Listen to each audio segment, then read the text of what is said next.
রাম রাম ভাই, সবাই কেমন আছো? আশা করি সকলে ভালো আছো। অনেক দিন ধরে অপেক্ষা করেছিলাম কবে যে বাড়ি যাবো, আর ফাইনালি আমার সেই দিন চলে এসেছে বাড়ি যাওয়ার। আর আমি ফাইনালি রেডি হয়ে বেরিয়ে পড়লাম। এরপর আমাকে যেতে হবে বাস স্ট্যান্ড, কারণ আমাকে বাস ধরে যেতে হবে, এয়ারপোর্টে বাস ধরতে হবে। আর আমি ফাইনালি আছি বাসে। এরপর দেখো আমার সেই প্রিয় জায়গা যেখানে আমি কাজ করি, আর সেটাকে টাটা বাই বাই করে চলে যাচ্ছে এখন বাস স্ট্যান্ডে বাড়ি যাওয়ার উদ্দেশ্যে। আর দেখো আমি পৌঁছে গেছি শান্তিনগর বাস স্ট্যান্ড, কারণ এখান থেকেই আমাকে বাস ধরে যেতে হবে এয়ারপোর্ট।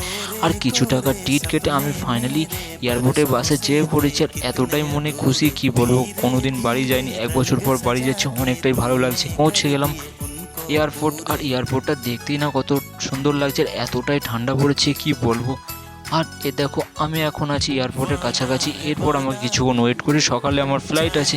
আর অনেকটাই খুশি, এক্সাইটেড বাড়ি যাবো। আর মাত্র কয়েক ঘন্টার অপেক্ষায় আমি আর কিছুক্ষণ পরেই বাড়ি পৌঁছে যাব। আর এটা হচ্ছে ব্যাঙ্গালোর এয়ারপোর্ট। আর কারা কারা এই এয়ারপোর্টে এসেছেন অবশ্যই কমেন্ট করে জানাবেন।